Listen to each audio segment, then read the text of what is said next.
wonderful presentation. We're really grateful that you gave us the time. Like everybody in this room, I'm going to ask the question they want to ask, which is, how did it go? I mean, you had this private meeting with the president. He's a different kind of a president. How did it go?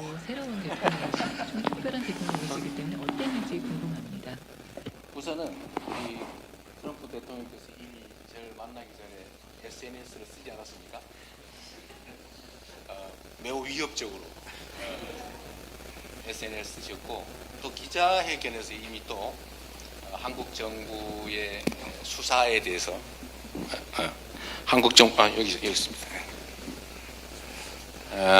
아침에 기자들과 기자회견을 하면서 한국 정부가 미군 기지에 압수수색을 했다. 그러니까 한번 따져봐야 되겠다 이런 말씀까지 하셔서 우리 참모들 사이에는 이거 젤렌스키와 트럼프 같은 상황이 벌어지지 않을까 이렇게 우려를 했습니다.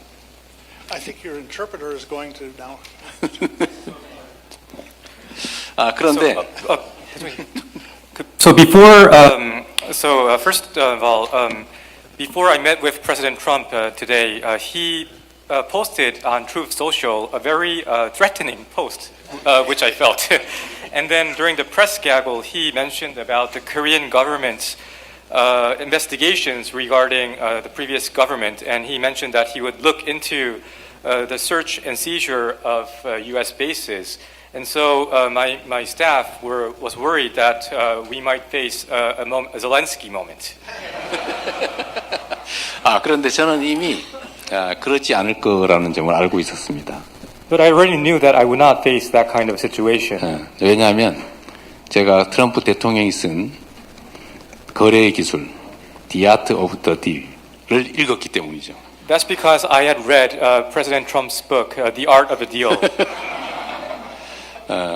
이분이 협상의 하나의 기술로 상대가 감내하기 어려운 조건을 던지긴 하지만 최종적으로 불합리한 결론에 이르게 하지는 않는다라는 게 본인이 이미 써놓은 내용에 있고 이미 그 이전 여러 협상에서 그런 모습을 보여줬기 때문에 한국과 미국 간의 이 한미동맹은 매우 중요해서 거기에 큰 상처를 내는 그런 일은 벌어지지 않을 거라고 제가 확신했습니다.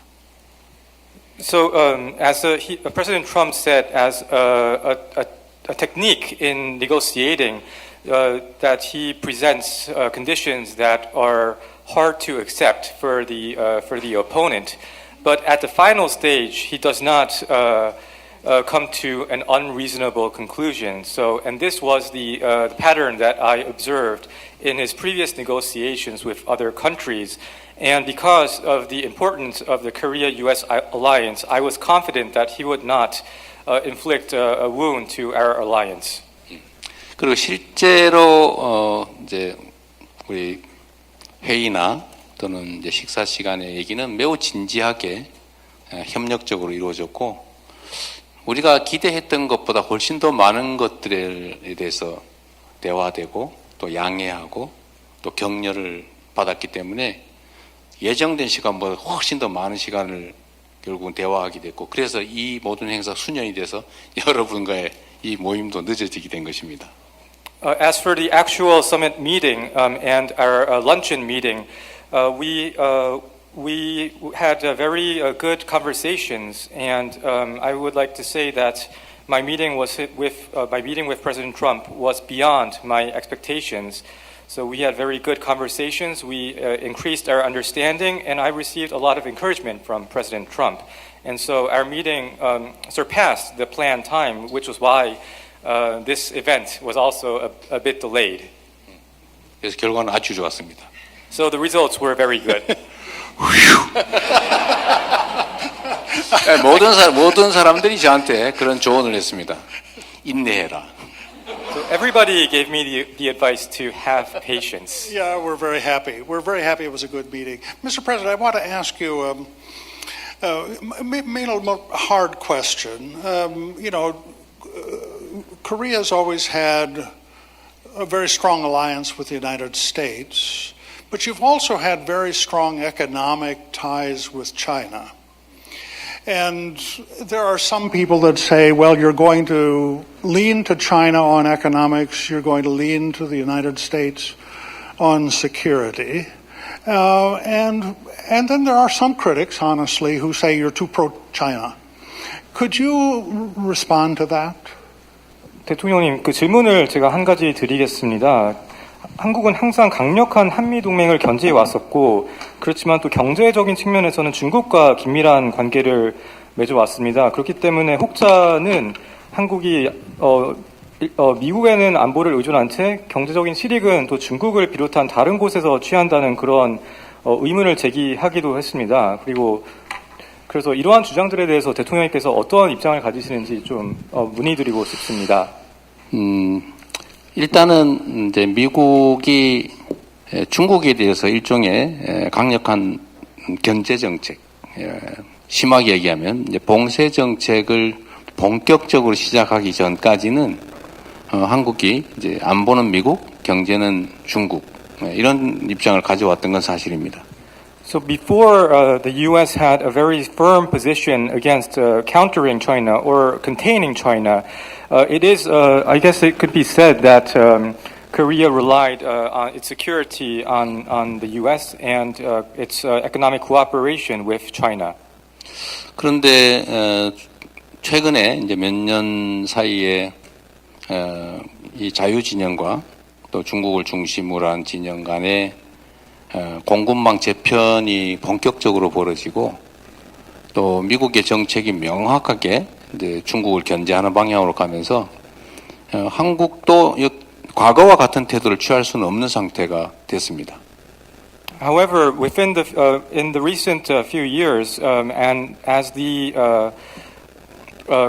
confrontation between the liberal democratic community and the community led by China, the competition has become fierce, and the supply chains are being readjusted accordingly. It's no longer possible to maintain that kind of logic. 그런데 이제 미국도 중국과 기본적으로 경쟁하고 심하게는 대결하면서도 또 한편으로는 협력할 분야에서는 협력하고 있는 게 사실입니다. However, if we look at the facts, while the U.S. is competing with China in some areas, there are other areas in which the U.S. is cooperating with China. 그래서 한국은 미국의 중국에 대한 수출 규제나 아니면 중국에 대한 거래 공급망에서 우리가 중국과 특별한 관계를 맺거나 데서는 많이 벗어나 있고 지금은 우리가 지리적으로 매우 가깝기 때문에 거기서 생겨나는 불가피한 관계를 잘 관리하는 수준 그런 수준으로 우리가 유지하고 있는 것이지 이제는 이제 미국의 이런 기본적인 정책에서 어긋나게 행동하거나 판단할 수 없는 상태입니다. So Korea is currently kind of a distance from America's export controls and supply chain controls regarding China, but because we are geographically very closely located to China, we are maintaining our relationship with China, yes, and that is yes, we are maintaining our relationship with China. Thank you, President. That was very thoughtful. Let me ask.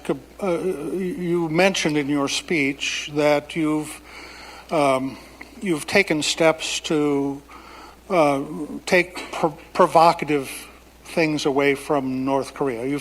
You've stopped with the loudspeakers, for example. You said people can sleep at night. And yet, North Korea has responded with some really kind of rude things, not very encouraging comments that suggest that there's any prospect of working with Korea. What do you think are practical opportunities with North Korea that you could explore? 대통령님께서 최근에 그 북한에 대해서 도발적인 행동을 자제하는 그런 조치들을 취해 오신 것으로 알고 있습니다. 예를 들어서 접경 지역에서의 확성기를 제거를 하셨고 그거에 대해서 주민들이 드디어 그 편안한 잠을 잘 수 있다는 얘기도 한 걸로 알고 있습니다. 그럼에도 불구하고 북한의 반응이 좀 거칠었고 호의적이지만은 않았습니다. 그래서 이러한 상황을 타개하기 위해서 대통령께서 어떠한 방도가 있으신지를 문의드리고 싶습니다. 한반도는 여러분 모두 아시는 것처럼 전 세계에서 유일하게 분단된 국가입니다. So the Korean Peninsula, as you well know, is the only region that is facing a divided situation. 그냥 분단된 국가 정도가 아니라 서로를 절멸하고 싶어 할 정도로 적대성이 강하고 엄청난 규모의 군대, 그다음에 엄청난 무기들이 직접 부딪히는 세계에서 군사 밀도가 가장 높은 나라죠. And it's not just a simple division, but it is a very antagonistic division where both sides aim to get rid of the opposite side, and both sides are maintaining large armies and have great weaponry, and the density in terms of military strength is very concentrated. 그래서 북한을 억제하기 위해서 엄청난 제재를 가했지만 결과는 끊임없이 핵무기를 개발하고 미사일도 개발해서 이제는 재진입 기술 마지막 단계만 남겨놓고 핵폭탄을 싣고 미국까지 날아올 수 있는 ICBM이 거의 개발되어 있는, 그리고 매년 약 10개에서 20개 정도의 핵폭탄을 만들 수 있는 역량을 계속 키우고 있는 그런 상태가 됐습니다. And in response to North Korea, we have made efforts to deter North Korea and apply sanctions, but the result has been North Korea's continued development of its nuclear and missile programs, and now North Korea is close to completing this program. They are at the final stages of developing ICBMs, which can target faraway distances, and they are accumulating 10 to 20 they are able to produce 10 to 20 nuclear weapons per year. 이미 22년보다 지금 이제 3년 사이에 핵폭탄 보유 숫자가 이제 2.5배로 늘어났다. 그리고 핵물질 생산 능력은 엄청나게 늘어났다라는 게 이제 객관적인 사실이죠. For the past 3 to 4 years, the hard facts are that the number of nuclear weapons that North Korea possesses has increased 2.5 times during the past 3 to 4 years, and their ability to produce fissile material has increased tremendously. 그래서 우리 한국 입장에서는 강력한 방위력은 보유하고 끊임없이 무기체계 장비를 개발해서 군사적으로 압도하고는 있지만 이 재래식 무기에 있어서는 우리가 압도적으로 앞서더라도 이 소위 핵무기에서는 우리가 전혀 갖고 있지를 못하기 때문에 그야말로 엄청난 재래식 무기, 그다음 그들의 핵무기, 이게 공포의 균형을 이루고 있는 상태가 됐죠. 그리고 점점 더 악화되고 있습니다. So from the perspective of Korea, we are increasing our defense capabilities by developing overwhelming conventional weapons. So although we are way in advance of North Korea in terms of our conventional weapons capability, we do not have nuclear weapons. And therefore, there is a balance of fear between on the Korean Peninsula. But the situation is deteriorating. 그래서 강력하게 제압은 하되 상황이 더 악화되지 않게 하기 위한 구체적 노력도 좀 필요하다는 게 저희 생각이고, 그러기 위해서는 더 이상 생산하지 않는, 더 이상 확산되지 않게 하는 다른 나라로 미사일 ICBM 그 개발도 이 상태에서 멈춰서 미국의 현실적 위협이 되지 않게 하는 이런 현실적 방법을 찾아야 된다는 게 저희 생각입니다. So my belief is that we should find a realistic way to stop North Korea from producing more and from proliferating, and stopping their development of ICBMs so that it cannot become a threat to North Korea. So we have to maintain a strong deterrence against North Korea, but we have to make efforts so that the situation does not become worse. 가난하지만 사나운 이웃은 그냥 억압한다고만 모든 게 해결되지는 않고 필요하면 적절하게 관리할 수단도 필요하지 않을까. 그게 훨씬 더 안전하지 않을까 하는 생각을 하는 겁니다.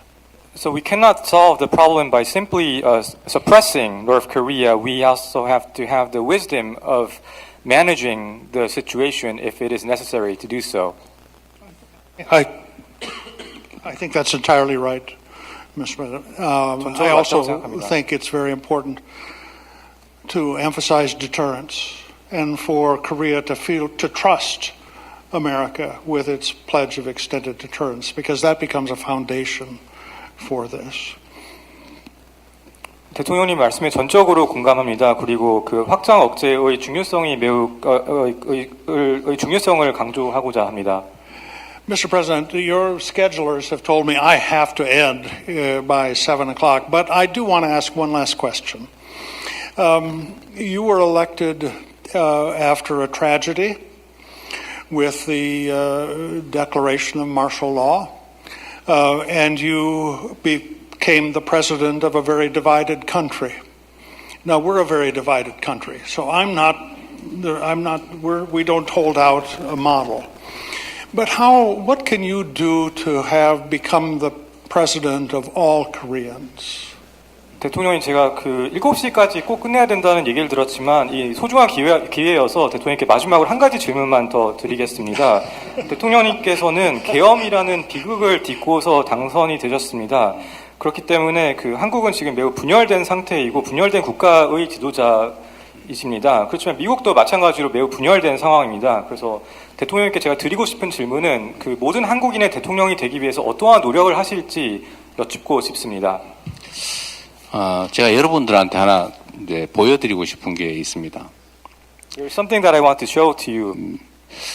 수만 명 또는 수십만 명, 심하게는 100만 명, 이 엄청난 숫자의 시민들이 모여서 정치적 주장을 하고 저항을 하는데 불 지르는 사람도 없고 무언가 부서지지도 않고 누군가 폭행당하지도 않는 그런 유형의 이 정치적 행위가 벌어지는 곳이 바로 대한민국입니다. So the Republic of Korea is a place where tens or hundreds or millions of people, citizens gather and they put forth their political arguments and they resist. But all of this takes place peacefully, without violence, without people lighting fires, and without people vandalizing goods. And so this is the